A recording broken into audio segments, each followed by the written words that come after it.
नमस्कार दोस्तों, आज हम वर्धन डायनेस्टी के बारे में पढ़ेंगे। वर्धन वंश की जो श्रृंखला चलती है, यहाँ पर नरवर्धन नाम आता सबसे पहले, और नरवर्धन के बाद में यानी वास्तविक जो शासक बना है वो आता है प्रभाकर वर्धन। और प्रभाकर वर्धन के बाद में यानी इसके दो संतान थी। पहला राज्यवर्धन और दूसरा हर्षवर्धन।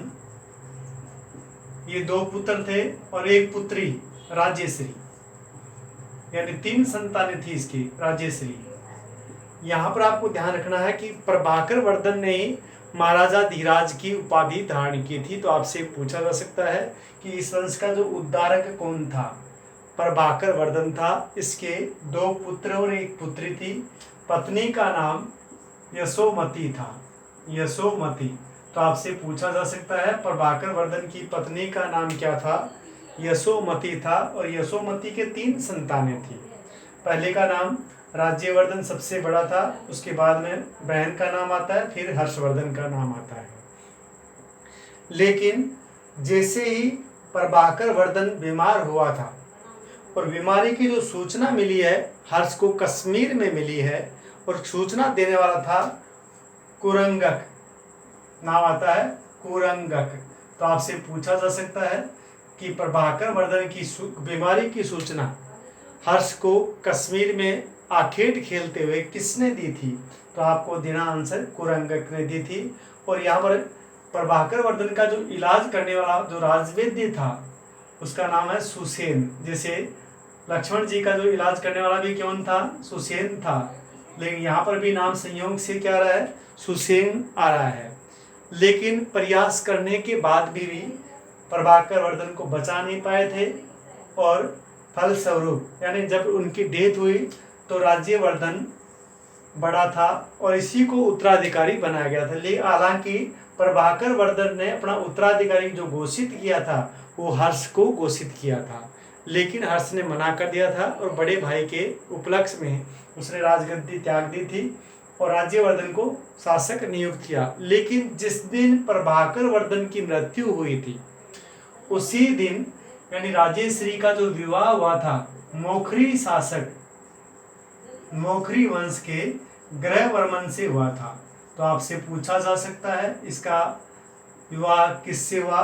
मोखरी वंश के ग्रहवर्मन से हुआ था। और ग्रहवर्मन की जो हत्या करने वाला था वो यानी यहाँ पर देवगुप्त नाम आता है। देवगुप्त मालवा का शासक था। और दूसरा जो नाम आता शशांक, जो कि गौड़ शासक था शशांक। इन दोनों ने मिलकर उसी दिन यानी जिस दिन प्रभाकर वर्धन की मृत्यु हुई थी उसी दिन दोनों ने मिलकर के ग्रहवर्मन की हत्या कर दी थी और राजेश्री को पैरों में बेड़ियां बांधकर ले गए थे। और इसकी जो सूचना दी थी यानी जो राजेश्री के जो कैद में रखा गया था उसकी सूचना देने वाला जो एक सेवक था उसका नाम है संवादक। हालांकि दूत को संवादक ही बोलते थे उस समय, लेकिन संवादक नाम मिलता है यहाँ पर। तो सूचना किसने दी कि राजेश्री को कैद कर लिया गया है? तो नाम आता है संवादक का। और जैसे ही राजेश्री को छुड़ाने के लिए इसकी सूचना किसको मिली? राज्यवर्धन को मिली। और राज्यवर्धन ने यानी चुटकियों में देवगुप्त को परास्त किया था। लेकिन राजेश्री जैसे सती होने वाली थी उसको बचा लिया गया मालवा के जंगलों से और वापस उसको लाया गया, कन्नौज लाया गया था। यहाँ पर जो इनकी राजधानी आती है वो कन्नौज आती है। कन्नौज जो कि वर्तमान के उत्तर प्रदेश में गंगा और यमुना के बीच में बसा एक प्रदेश है, इसको जो कि दोआब भी बोलते हैं। और ये आपके समझ में आ गया होगा। अब देवगुप्त का जो दमन करने वाला था वो था राज्यवर्धन, और इसकी जो दमन की सूचना हर्ष को जो मिली है थानेश्वर में वो देने वाला था उसी का एक घुड़सवार सेनापति कुंतल, जो आगे चल करके उसकी अश्व सेना का प्रधान बना था। तो आपसे पूछा जा सकता है कि उसकी अश्वारोही सेना का सर्वोच्च अधिकारी कौन था? कुंतल था, जिसने राज्यवर्धन की हत्या की सूचना हर्ष को दी थी। यानी यहाँ पर राज्यवर्धन की जो हत्या हुई है वो 606 ईस्वी में हुई है। तो आपसे पूछा जा सकता है राज्यवर्धन की हत्या किसने की? भाई राज्यवर्धन ने देवगुप्त को तो परास्त कर दिया था, लेकिन शशांक ने धोखे से राज्यवर्धन की हत्या कर दी थी और उसने ये कहा कि मैं अपनी पुत्री का विवाह आपसे करना चाहता हूँ, लेकिन ऐसा संभव नहीं था। और शशांक ने क्या कर दिया धोखे से, जो कि गोंड नरेश था। गोंड वर्तमान की उड़ीसा में स्थित है। तो आपसे पूछा जा सकता है शशांक कहाँ का निवासी था? उड़ीसा का निवासी था। और देवगुप्त कहाँ का था? मालवा का था।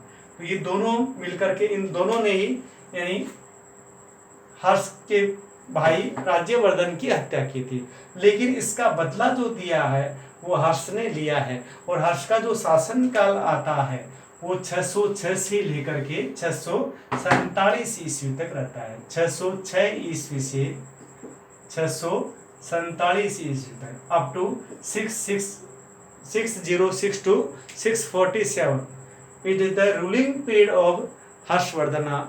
हर्षवर्धन के दरबार में कई विद्वान निवास करते थे, जिनमें नाम आता मयूर, दिवाकर, और यहाँ पर बाणभट्ट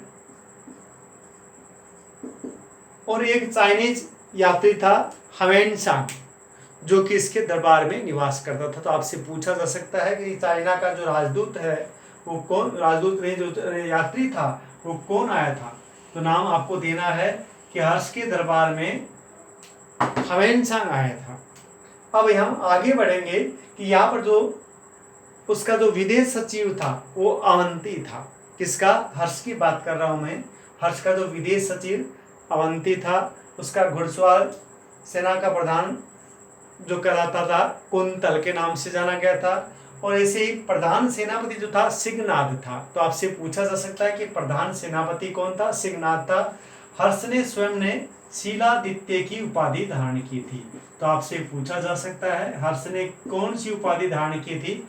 शीलादित्य, और राजपुत्र भी उसने अपने आप को कहा था। तो आपसे पूछा जा सकता है कि उसने अपने आप को क्या कहा? राजपुत्र। और उपाधि कौन सी ली थी? शीलादित्य के नाम से उसने अपनी उपाधि ग्रहण की थी। अब हर्ष का जो शासन काल आता है 606 से लेकर के 647, इसकी जो सूचना मिलती है हमें वो बाण के ग्रंथ यानी बाणभट्ट ने कई पुस्तकें लिखी थी, जिनमें दो पुस्तकें महत्वपूर्ण हैं, जो नाम आता है पहला का कादम्बरी और दूसरा है हर्ष चरित्र। और इन दोनों से ही उसके विषय में सूचना हमें मिलती है। यानी हर्ष का जो चरित्र है उसके बाद उपलब्धियां है वो दोनों पुस्तकों से मिलती है। स्वयं हर्ष भी एक अच्छा विद्वान था। उसने 3 पुस्तकें लिखी थी, जो इसमें नाम आता है प्रियदर्शिका, रत्नावली और नागानंद। और ये 3 पुस्तकें जो नाम आता है ये किसने लिखी थी, ऐसा पूछा गया कई बार। तो नाम आपको देना है कि बाणभट्ट के हर्षवर्धन ने लिखी थी। कौन कौन सी? प्रियदर्शिका, रत्नावली और नागानंद। ये तीनों पुस्तकें जो है वो किसकी है? हर्ष की स्वयं की है। और स्वयं जो हर्ष है वो विद्वानों का संरक्षक था। हर्ष के समय नालंदा विश्वविद्यालय का जो अध्यक्ष बताया गया है, यानी मुख्य प्राचार्य जो प्रधानाचार्य है वो चीलभद्र था। तो आपसे पूछा जा सकता है नालंदा विश्वविद्यालय का उस समय प्राचार्य कौन था? शीलभद्र था। और इसकी सूचना जो देता है वो ह्वेनसांग अपनी जीवनी में देता है। ह्वेनसांग जो कि 629 से लेकर के 644 ईस्वी तक हिंदुस्तान में रहा था।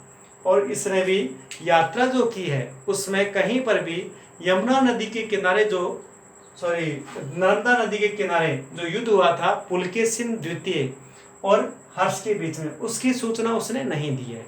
इसका मतलब यह है कि जो नर्मदा नदी का युद्ध जो हुआ है वो उसके आने के बाद हुआ है। उसने कौन सी पुस्तक लिखी? और इसे यात्रियों का राजकुमार भी कहा गया है। तो आपसे पूछा जा सकता है ह्वेनसांग को किस नाम से पुकारा गया है? ह्वेनसांग, यात्रियों का राजकुमार।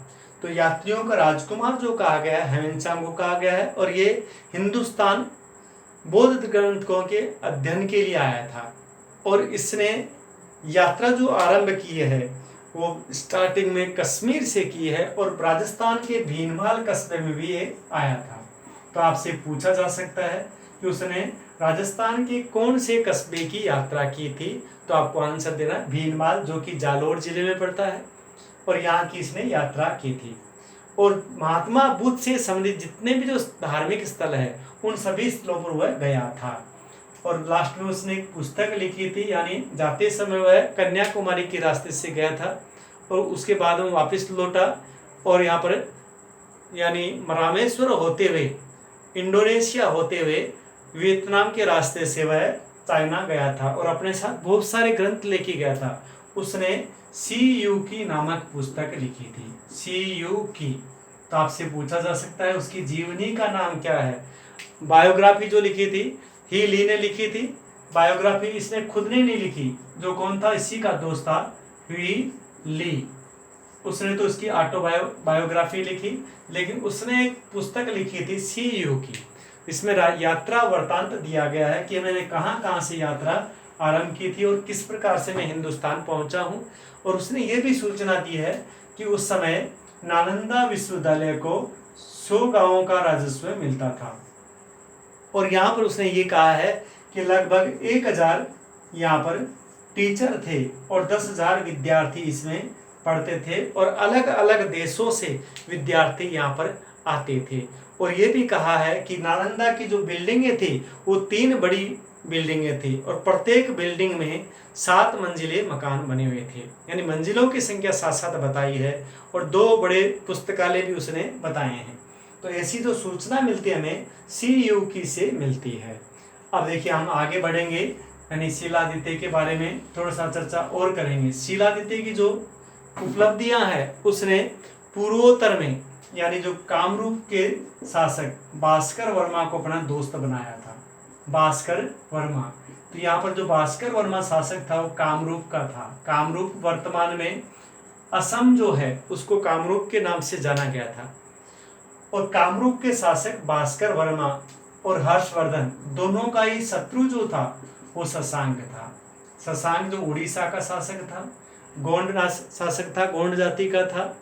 और इन दोनों ने मिलकर के शशांक को परास्त किया था और उसके राज्य को नष्ट कर दिया था। कुछ भाग शशांक यानी हर्षवर्धन को मिला और कुछ भाग भास्कर वर्मा ने अपने राज्य में मिला लिया था। इस प्रकार से प्रबल शत्रु को उन्होंने नष्ट कर दिया था। यहाँ का जो अधिकारी था उसको राजस्थानीय कहा गया था और जो कि वायसराय या गवर्नर की जैसे पोस्ट पे था वो।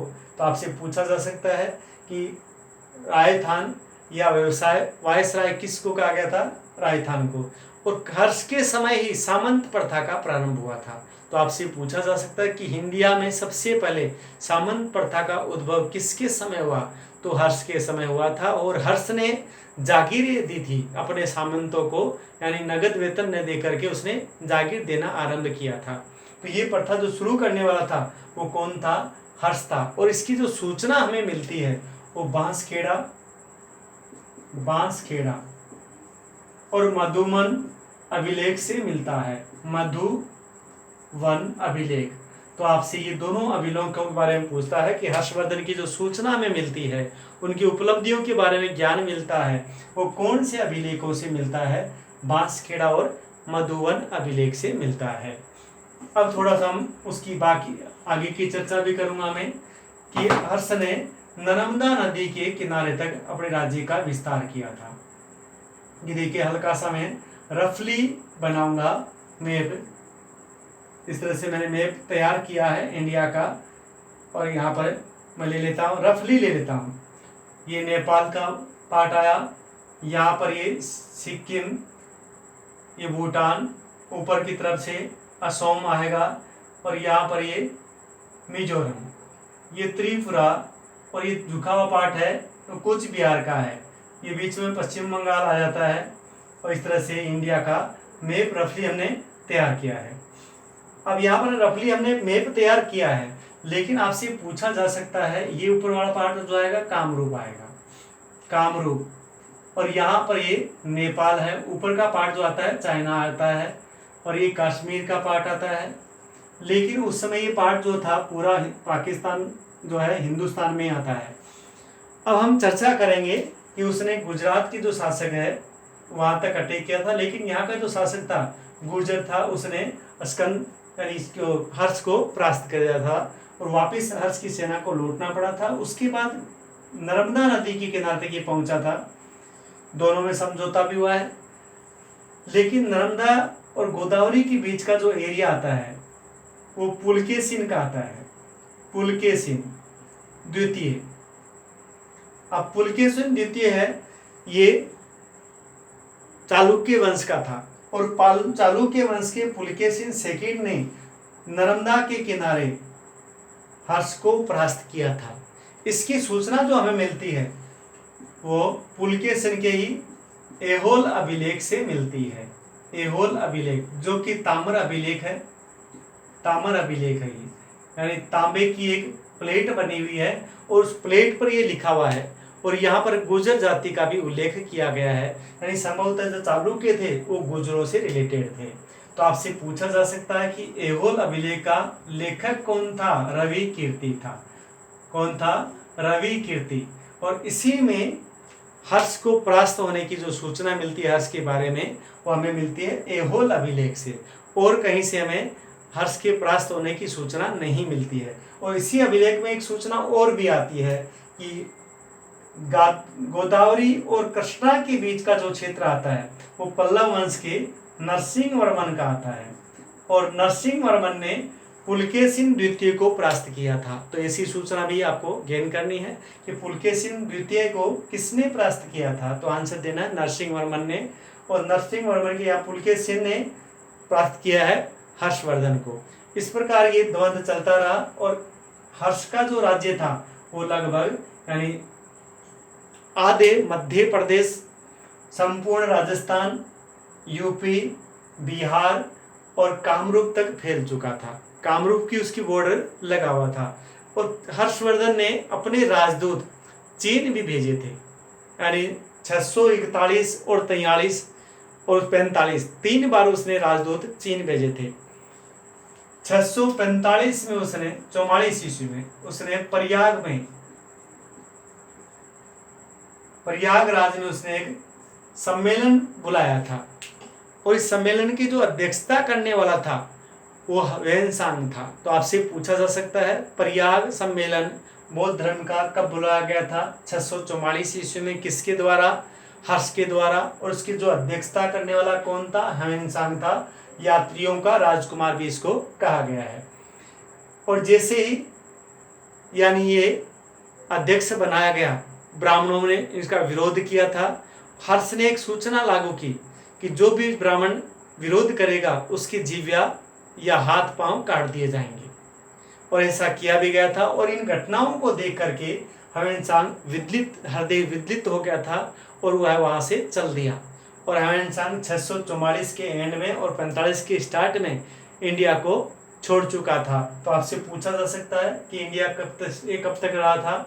629 से लेकर के 644 ईस्वी तक ह्वेनसांग हिंदुस्तान में रहा था। लगभग 15 वर्ष तक उसने हिंदुस्तान में गुजारे थे। तो ये बात थी हमारी ह्वेनसांग की।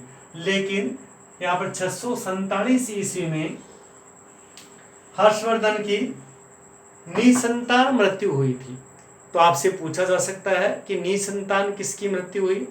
हर्षवर्धन की हुई थी। इसके कोई संतान नहीं थी और इसके साथ ही इस वंश का एंड भी हो जाता है। यानी एक बार हिंदुस्तान में फिर से क्या हो गया? अंधेरा छा जाता है। देखिए गुप्त काल के बाद में यानी 550 से लेकर के और 606 तक थोड़ा सा अंधेरा रहता है, क्योंकि विकेंद्रीकरण जो हो चुका था और भारत बिखर चुका था। भारत को जो एकीकरण के सूत्र में बांधने का जो काम किया है वो हर्ष ने किया था। लेकिन पहले जो राजधानी थी वो पाटलिपुत्र होती थी सदी की, लेकिन अब जो राजनीति का जो केंद्र बन गया वो कन्नौज बन गया था। तो आपसे पूछा जा सकता है कि पाटलिपुत्र के बाद में जो राजनीति का केंद्र है कौन सा स्थान बना? कन्नौज बना। कन्नौज कौन सी नदियों से घिरा हुआ था?